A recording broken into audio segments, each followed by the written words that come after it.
आज एसएल के इस लॉन में ये जो सभा चल रही है और इस सभा में जो हमारे साथी यहाँ पर मौजूद हैं और एक बहुत लंबी विरासत को जो लोग इस कैंपस में और कैंपस के बाहर जिंदा रख रहे हैं, उन तमाम साथियों को मैं अपनी तरफ से सलाम पेश करता हूँ, जोहार पेश करता हूँ। साथियों, जो लड़ाई आप यहाँ लड़ रहे हैं, ये लड़ाई किसी एक व्यक्ति की नहीं है, ये अकेले कैंपस की भी लड़ाई नहीं है। जो लड़ाई दिल्ली विश्वविद्यालय में लड़ी जा रही है वो भी किसी एक व्यक्ति की लड़ाई नहीं है। ये पूरी लड़ाइयों को जब आप देखेंगे तो पता चलेगा कि पूरे देश में इसी तरीके से देश के हर हिस्से में कोई ना कोई है जो इस देश को बचाने की लड़ाई लड़ रहा है, और ये लड़ाई उन्हीं लड़ाइयों से जुड़ती है। और इसीलिए ये लड़ाई इस कैंपस से जो शुरू हो रही है, देश बचाने की लड़ाई, ये बात यहां से कहना बहुत जरूरी है। साथियों, जो चीज चल रही है, वाइस चांसलर ने एक बात कही, विक्टिमहुड वाली बात हुई, बहुत लंबी चर्चा हुई, लेकिन ये वाइस चांसलर ऐसी बातें कहने वाली अकेली वाइस चांसलर नहीं है। इस देश के हर संस्थान के प्रमुख को उठा करके देख लीजिए, जो जिम्मेदार पदों पर बैठे हुए जो लोग हैं, विश्वविद्यालयों में हो या किसी और संस्थान में हो, चाहे सरकार में हो, वो सब की भाषा लगभग एक ही जैसी है। वो सब लोग एक तरीके से जो पीड़ित लोग हैं उन्हीं को जिम्मेदार ठहरा रहे हैं, उन्हीं के ऊपर दोष मंड रहे हैं कि आप हैं जो असल समस्या की जड़ है। वो जब महिलाओं का सवाल आता है तो वो महिलाओं के ऊपर आरोप लगाते हैं कि भाई आप छोटे कपड़े पहन करके घर से क्यों निकली थी, आप बिना किसी घर के मर्द को साथ में लिए हो अकेली घर से क्यों निकली, आप घर से बाहर देर रात में क्यों निकली। अगर आप आदिवासी हैं तो आपसे सवाल इसी तरीके के होंगे, आप दलित हैं तो आपके ऊपर इसी तरीके से जो है प्रताड़ना झेली जाएगी, आप ओबीसी तबके के हैं तो आपकी चोटी उखाड़ ली जाएगी। दरअसल पूरा का पूरा प्रोसेस उल्टा चलाने की कोशिश हो रही है, और जो पीड़ित है उसी को कहा जा रहा है कि तुम ड्रगी हो, तुम नशे के आदी हो, तुम एक तरीके से इसका हथियार के बतौर इस्तेमाल कर रहे हो। और यह हमारे लिए सच में बहुत अलार्मिंग सिचुएशन है। आज से लगभग 75-78 साल पहले जब इस देश का संविधान बन रहा था, तो आप कॉन्स्टिट्यूएंट असेंबली की डिबेट्स को जब आप पढ़ेंगे, उस समय भी कुछ लोग इसी मानसिकता के थे। जब रिजर्वेशन के प्रोविजन की बात आ रही थी, तब भी कुछ लोग थे, वो यही बात कह रहे थे कि हमने पहले एक समस्या को जन्म दिया जो मुसलमानों के नाम पर वो बात कर रहे थे, भाई मुसलमानों को जब अलग से रिजर्वेशन दिया तो एक देश तक मामला चला गया। अगर दलितों को और आदिवासियों को रिजर्वेशन दे देंगे, इनको भी अगर इसी तरीके से मौका मिलेगा तो ये भी न जाने क्या कर ले बैठेंगे और ये भी गलत डायरेक्शन में चले जाएंगे, इसलिए इनको रिजर्वेशन भी नहीं दिया जाना चाहिए। बोले कि ये देश के लिए खतरा है। वहां भी ऐसे ही लोग थे, लेकिन वहां उन्हें हार का सामना करना पड़ा। आज वो लोग यहां पर हुक्मरान बनकर के बैठे हैं, और उन हुक्मरानों की ताकत यह है कि वो विश्वविद्यालयों के भीतर खड़े होकर के, वो विधानसभा के भीतर खड़े होकर के वो नारा लगाना शुरू करते हैं, ब्राह्मणवाद जिंदाबाद का। ये सिचुएशन देखिए कितना जो है तेजी से बदली है। और वो दरअसल जिस चीज को जिंदाबाद कर रहे हैं, वो हमारे पूरे के पूरे स्ट्रगल को, हमारी पूरी लड़ाई को, इस देश के दलितों की, पिछड़ों की, महिलाओं की, आदिवासियों की जो लड़ाई है, बराबरी की लड़ाई, समता की जो लड़ाई है, उस लड़ाई का मजाक बनाने की कोशिश करते हैं, वो लड़ाई को अपमानित करने की कोशिश करते हैं, वो संघर्ष जो हमने झेला है उसे वो अपमानित करने की कोशिश कर रहे हैं। ये पूरे देश में इसी तरीके से चल रहा है। पूरे देश में देखेंगे तो इसी तरीके के नजरिए आपको देखने को मिलेंगे। जहां कहीं भी संविधान की बात करने वाले लोग हैं, जहां कहीं भी मार्जिनलाइज सेक्शन की बात करने वाले लोग हैं, जहां कहीं भी हक और अधिकारों की बात होगी, उन आंदोलनों को ये सरकार और सरकार के नुमाइंदे इसी तरीके से कुचलने की कोशिश करते हैं। आपने देखा होगा एक लड़ाई आपने यहां लड़ी लाइब्रेरी के भीतर, एक दिल्ली विश्वविद्यालय में लड़ी जा रही थी। उसका अकेले विश्वविद्यालय, दिल्ली विश्वविद्यालय से कोई लेना देना नहीं था। वो यूजीसी गजट नोटिफिकेशन के उसके पक्ष में वो लड़ाई थी। डॉक्टर लक्ष्मण ने कहा भी कि हम उससे सहमत नहीं थे उस गजट नोटिफिकेशन से, क्योंकि हम जानते हैं कि उसमें बहुत सारी खामियां थी। उसके बावजूद भी वो लड़ाई इसलिए लड़ना जरूरी था क्योंकि पहली बार उस लड़ाई में हमारे साथ एक बड़ा तबका शामिल हुआ था। इस बात को पहली बार रिकॉग्नाइज किया गया कागजी तौर पर कि हां, ओबीसी के साथ भी कैंपसेस में जाति के नाम पर उत्पीड़न होता है, और इसलिए उस लड़ाई को, उस स्पेस को बचाना जरूरी था। लेकिन वहां हुआ उल्टा। कुछ लोग आते हैं कैंपस में, उस प्रोटेस्ट को डिस्टर्ब करने की कोशिश करते हैं, प्रोटेस्ट खत्म हो जाता है, सब लोग अपने घर चले जाते हैं, और फिर ऑल ऑफ सडन हमने देखा कि थाने के बाहर जाकर के कुछ लोग नारेबाजी शुरू किए, और नारेबाजी में ऑल ऑफ सडन कहीं से मेरा नाम प्लेस करने की कोशिश हुई, क्योंकि उन्हें लगता है कि ये आदमी है जो लगातार आवाज उठा रहा है, अगर इसको धर लिया जाए तो आंदोलन को किसी हद तक रोका जा सकता है। लेकिन उनकी परेशानी बस यही है, उन्हें लगता है कि ये एक अकेला आदमी है, उन्हें नहीं पता इस देश का 80 से 85% हिस्सा इसी तरीके की लड़ाइयों में अलग अलग जगह लड़ रहा है। आप एक जितेंद्र मीणा के ऊपर हमला करेंगे, एक को चुप करने की कोशिश करेंगे, लाखों पैदा हो जाएंगे। आप एक कैंपस में हमला करेंगे, देश के किसी और कैंपस में वो लड़ाई कोई दूसरे साथी लड़ेंगे। लेकिन ये लड़ाई वो लड़ाई है जो हमारे पुरखे लड़ते आ रहे थे।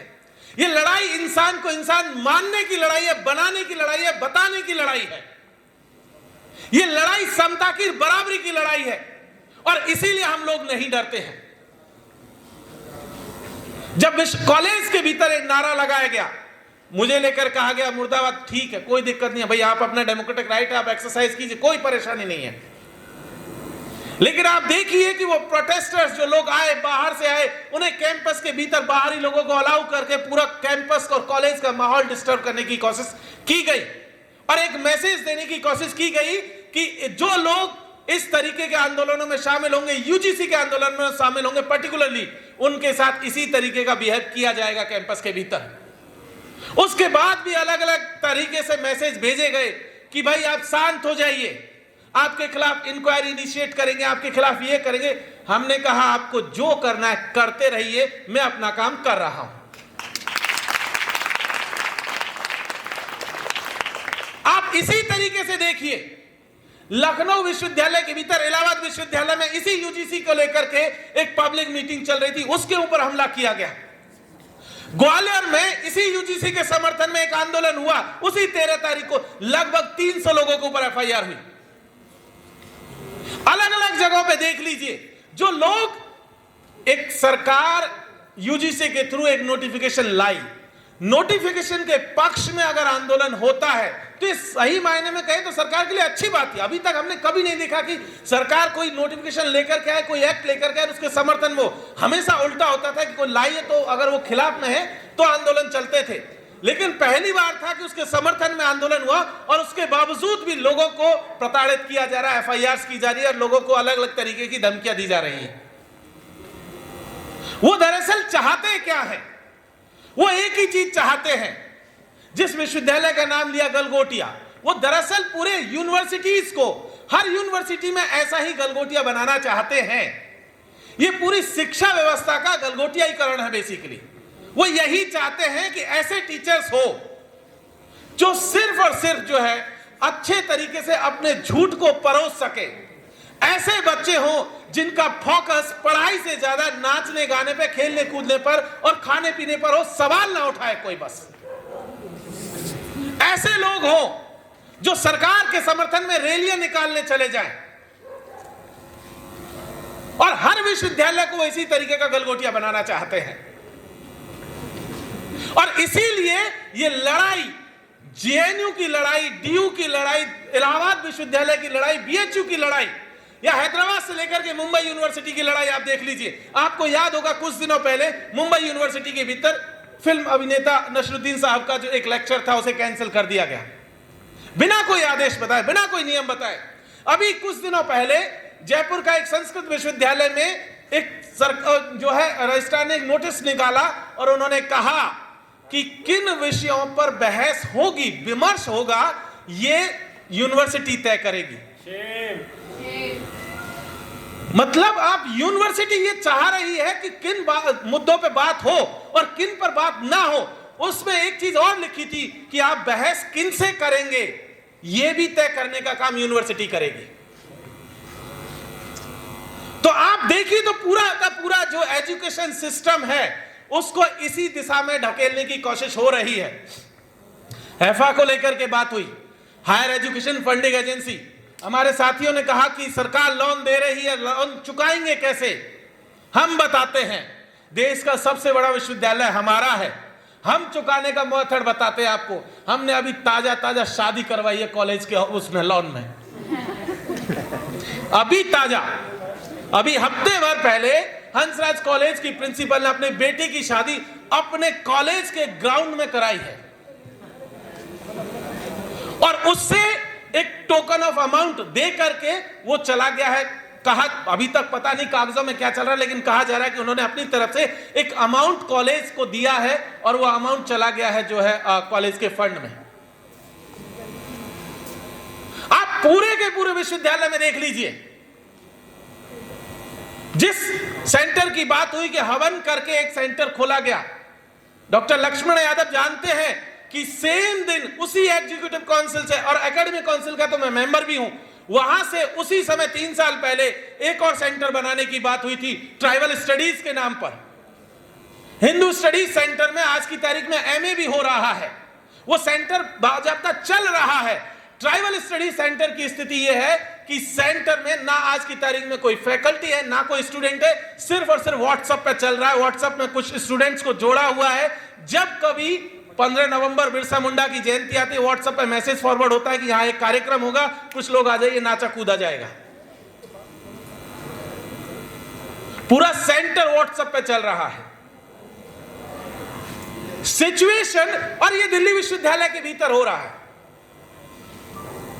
आप देखेंगे तो पता चलेगा कि उस विश्वविद्यालय, उस सेंटर के नाम पर 15 लोगों को जो है एक प्रोजेक्ट अनाउंस किए गए कि कुछ लोगों को प्रोजेक्ट दिए जाएंगे।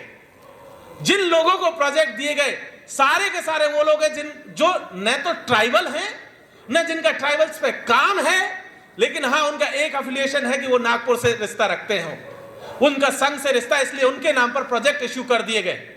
क्योंकि पिछली बार जो है एकेडमिक काउंसिल में मैंने जो है खड़ा होकर के सवाल कर दिया, उसके बाद एक डेवलपमेंट जरूर उन्होंने किया।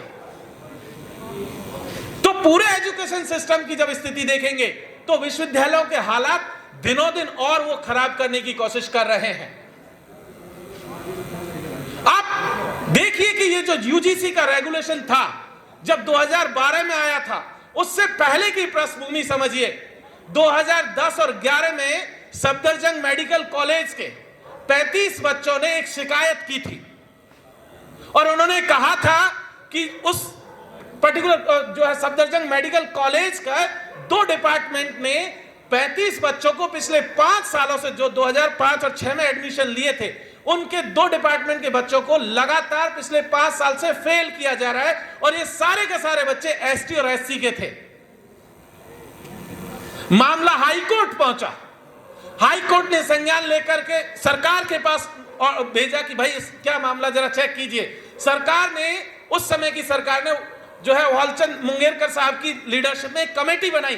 कमेटी ने कहा कि बिल्कुल सही है कि 4 प्रोफेसर हैं जो पर्टिकुलरली 2 डिपार्टमेंट्स के हैं और वो जाति देख करके ये नंबर दे रहे हैं और जाति के नाम पर फेल कर रहे हैं, और फिर जब उनकी एग्जाम उन बच्चों की आर्मी मेडिकल कॉलेज ने कराई, वो सारे के सारे बच्चे पास हुए, आज अलग अलग जगहों पर अपनी जो है नौकरियां कर रहे हैं।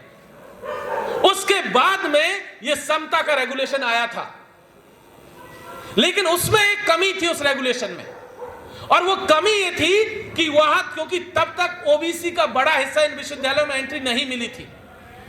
हम जानते हैं कि ओबीसी रिजर्वेशन इन विश्वविद्यालयों में बहुत मुश्किलों से आया है। दिल्ली यहां जेएनयू की बात हो रही थी कि कुछ पॉइंट्स एक्स्ट्रा दिए जाते थे। दिल्ली विश्वविद्यालय में पहली बार फैकल्टी लेवल पर ओबीसी रिजर्वेशन 2013 में आता है। एसटी एससी का रिजर्वेशन सेंट्रल यूनिवर्सिटीज में पूरे देश में 1997 से शुरू होता है। उससे पहले तो लोग है ही नहीं इन विश्वविद्यालयों में। तो ओबीसी के लोगों का तो दिल्ली विश्वविद्यालय में, बाकी जगहों पर, ज्यादातर जगहों पर 2010 के बाद से आना शुरू होता है। तो वहां 2012 के रेगुलेशन में नहीं था, सिर्फ एसटी एससी को शामिल किया, और उसमें भी जो कमेटी को लेकर के बातें थी वो बहुत क्लियर नहीं थी। उसके बाद का एपिसोड आपने देखा होगा कि 2012 में उसी समय रेगुलेशन के समय पर एम्स में अनिल मीणा का सुसाइड हुआ। अनिल मीणा के सुसाइड में भी अनिल के जो आखिरी चिट्ठी थी उसमें भी उन्होंने कहा था कि मेरे साथ यहां पर जाति के नाम पर, और क्योंकि मैं अंग्रेजी नहीं जानता हूं, इस बात पर मुझे बार बार टॉर्चर किया जा रहा है, और उस लड़के का सुसाइड नोट में ये सारी चीजें दर्ज है। फिर हमने देखा हैदराबाद में रोहित का केस, हमने देखा पायल तड़वी, हमने दर्शन सोलंकी, हमने डेल्टा मेघवाल, इंद्र मेघवाल, हमने अनिमेश खाट को भी देखा मरते हुए। ये सारे लोग एसटी, एससी, ओबीसी तबके के लोग थे, और इन सब के चिट्ठियों को जब आप पढ़ेंगे तो पता चलेगा कि सबके में एक चीज कॉमन है कि जाति के नाम पर हमें अलग अलग तरीके से प्रताड़ित किया जा रहा है। पायल के उस लेटर को उनको समझिए, पायल ने तो जिस तरीके के एलिगेशंस लगाए थे उसमें कहा था कि मेरे साथ हो ये रहा है कि मेरी साथी और मेरे टीचर्स जो हैं मुझे लैब नहीं इस्तेमाल करने देते हैं, रोहित को फेलोशिप नहीं दी जा रही थी। तो इसी तरीके के केसेस जब आए, तो फिर जब राधिका अम्मा, पायल की मदर जब सुप्रीम कोर्ट पहुंची बच्चों को न्याय दिलाने के लिए, और आगे बेहतर तरीके से रेगुलेशन आए, आगे इस तरह की सुसाइड रोकी जा सके, तो जब सुप्रीम कोर्ट ने फिर से एक सरकार को निर्देश दिया कि आप कुछ कीजिए, कुछ स्ट्रिक्ट रेगुलेशन लेकर के आइए, और पार्लियामेंट्री स्टैंडिंग कमेटी आई, और पार्लियामेंट्री स्टैंडिंग कमेटी ने जो रिकमेंडेशन दी थी उसमें 2-3 रिकमेंडेशन बहुत क्लियर थी। उसमें पहली बात जो कही गई, जो इस नोटिफिकेशन में नहीं थी, जिसकी वजह से हम इसको कह रहे हैं कि बहुत खराब रेगुलेशन था, कमेटी ने कहा था, पार्लियामेंट्री कमेटी ने, कि जो कमेटी बनेगी समता रेगुलेशन के फॉर्मेशन इंप्लीमेंट होने के बाद, उसमें 50% मेंबरशिप जो है वो एसटी, एससी, ओबीसी के लोगों की होनी चाहिए।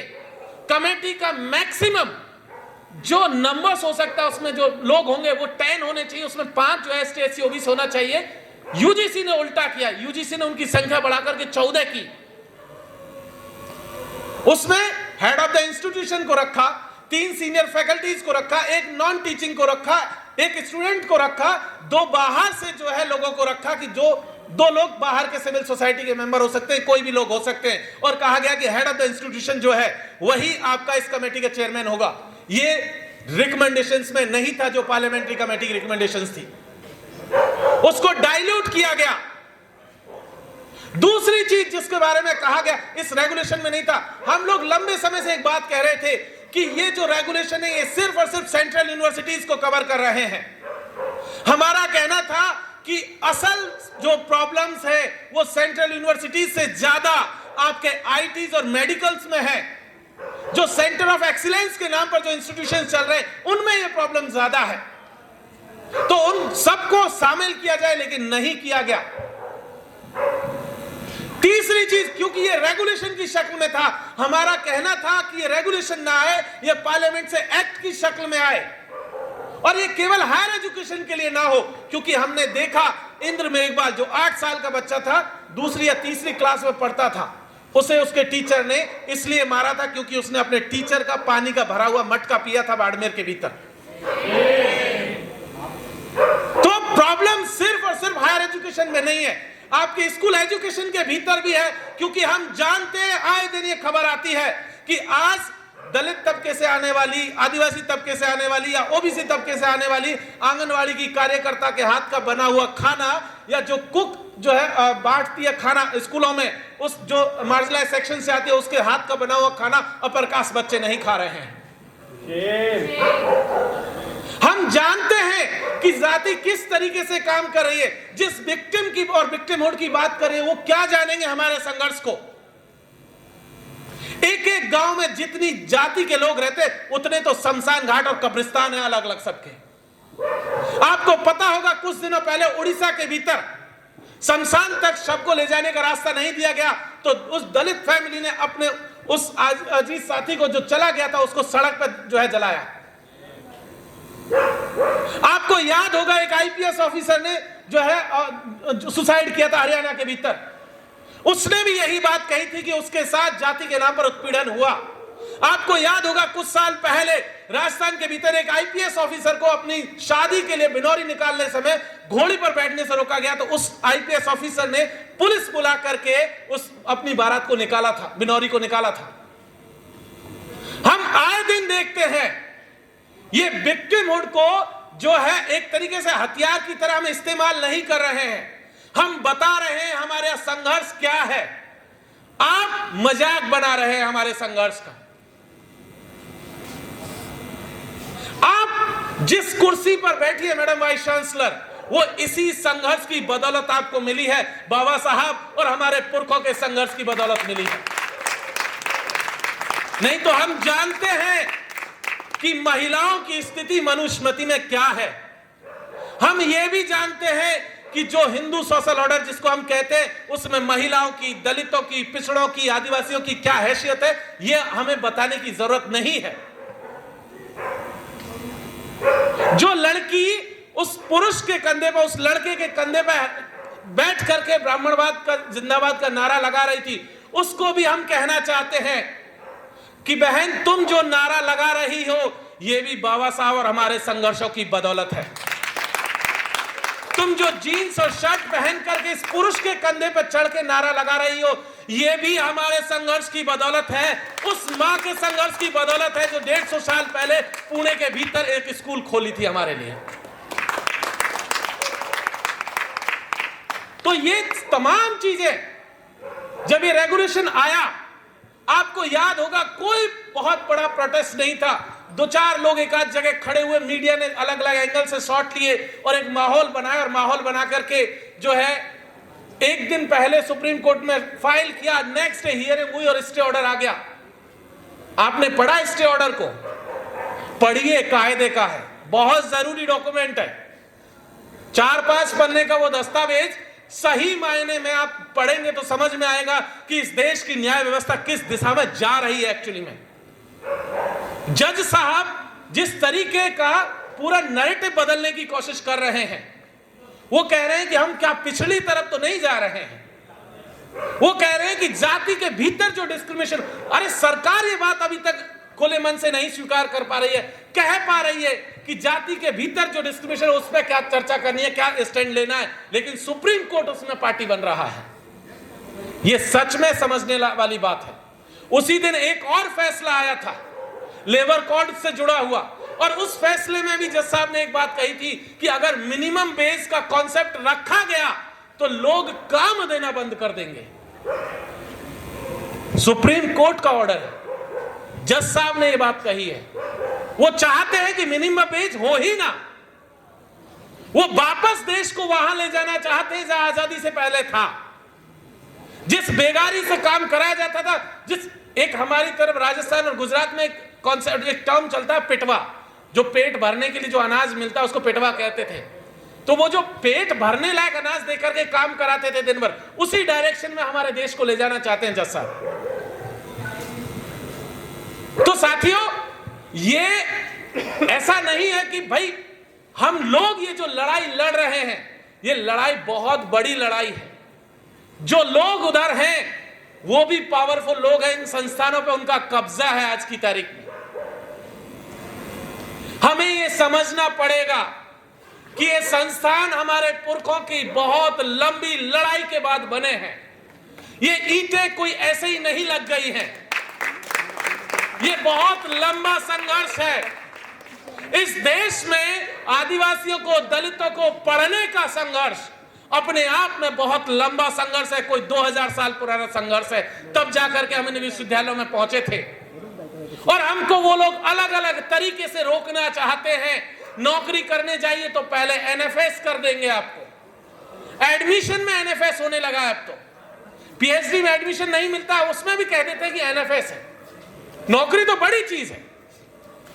कई विश्वविद्यालय ऐसे हैं, और विश्वविद्यालयों को छोड़ दीजिए, कई आईआईटी मेडिकल ऐसे हैं जिनके कई डिपार्टमेंट ऐसे हैं जिन्होंने अपने पूरे लाइफ टाइम में एक भी दलित और आदिवासी बच्चे को पीएचडी नहीं कराया आज तक।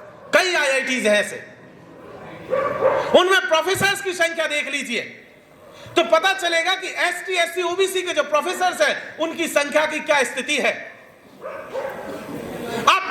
वेस्टर्न सन्स को देख लीजिए, वहां एसटी एससी ओबीसी के क्या हालत है हम सब जानते हैं। तो ये लड़ाई अभी तो सिर्फ शुरू हुई है, इसको बहुत आगे तक जाना है। जो सपना हमारे पुरखों ने संविधान में देखा था, उस सपने तक इस लड़ाई को लेकर के जाना है।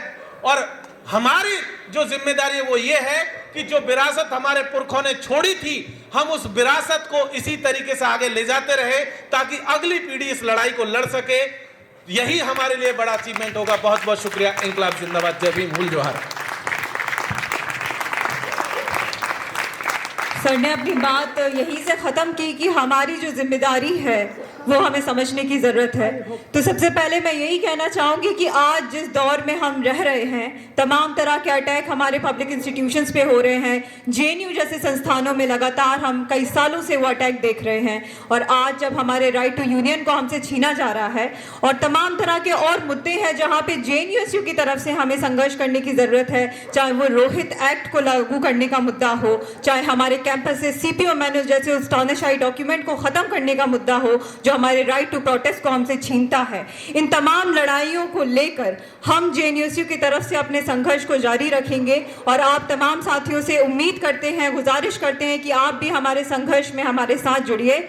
आखिर में मैं यहाँ मौजूद हमारे तमाम स्पीकर्स का धन्यवाद देना चाहूँगी और उनके उस जज्बे को सलाम करना चाहूँगी, क्योंकि साथियों हम उस दौर में रह रहे हैं जहाँ पे हमने देखा है कि इंस्टीट्यूशंस को बर्बाद करने के लिए हमारे पुराने वाइस चांसलर को पद्मश्री दे दिया जाता है।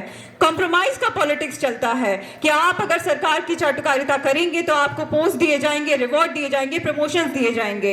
इस दौर में भी हमारे कुछ प्रोफेसर्स, हमारे कुछ स्कॉलर्स इस देश में ऐसे मौजूद हैं जो इन तमाम रिपरकशंस के बावजूद सवाल उठाने की, सवाल पूछने की आज़ादी को बरकरार रखे हुए हैं। उन्होंने कॉम्प्रोमाइज को नहीं चुना, उन्होंने स्ट्रगल को चुना और इसी हौसले को हम यहाँ से सलाम करते हैं। और इन्हीं लोगों से, इन्हीं प्रोफेसर से हम सीख लेते हुए हम जेएनयूएसयू से भी यही करने की कोशिश करेंगे कि आने वाले दौर में हम भी कॉम्प्रोमाइज ना करें, इस एडमिनिस्ट्रेशन की आंखों में आंखें मिलाकर उनसे सवाल पूछें। और जिस तरह अभी कुछ देर पहले साथियों ने आपको बताया कि हमारी वाइस चांसलर साहिबा जिस तरह के स्टेटमेंट्स दे रही हैं, जिस तरह का करप्शन का उनका इतिहास रहा है, तो हम कल एक मार्च लेकर जाने वाले हैं साबरमती से उनके रेसिडेंस की तरफ, और वहां जाके हम तमाम लोग उनसे सवाल पूछेंगे कि आपने हमें आउट ऑफ बाउंड तो कर दिया है, लेकिन हमारे सवालों के जवाब आपको तब भी देने होंगे, चाहे जेएनयूएसयू के 4 लोगों को आप रस्टिकेट कर दे, लेकिन इस कैंपस का 9000 स्टूडेंट आएगा और आपसे सवाल पूछेगा कि हमारा फंड कहाँ है और हमारे प्रोफेसर्स का प्रमोशंस कहाँ है, हमारे कैंपस में जो वर्कर्स काम करते हैं उनका पैसा जो आप खा के बैठी हैं वो पैसा कहाँ है। और इसी के साथ मैं अपनी बात खत्म करती हूँ। आखिर में मैं यही बताना चाहूंगी कि अभी यहाँ से थोड़ी देर बाद ही हम यहाँ एक एफएसजी बर्निंग का कॉल दिया है जेएनयूएसयू की तरफ से, तो जो भी साथी यहाँ पे मौजूद हैं उनसे गुजारिश है कि आप थोड़ी देर और रुकिए और उस कॉल में भी हमारे साथ जुड़िए। Again thank you so much everyone for coming, और हमारे प्रोफेसर्स का बहुत बहुत शुक्रिया यहाँ आने के लिए। और उम्मीद है कि आने वाले समय में जो हमने सीरीज शुरू की है आउट ऑफ बाउंड क्लासरूम्स की, वो लगातार चलती रहेगी और तमाम लोगों का पार्टिसिपेशन उसमें इसी तरह बना रहेगा। शुक्रिया। इंकलाब जिंदाबाद।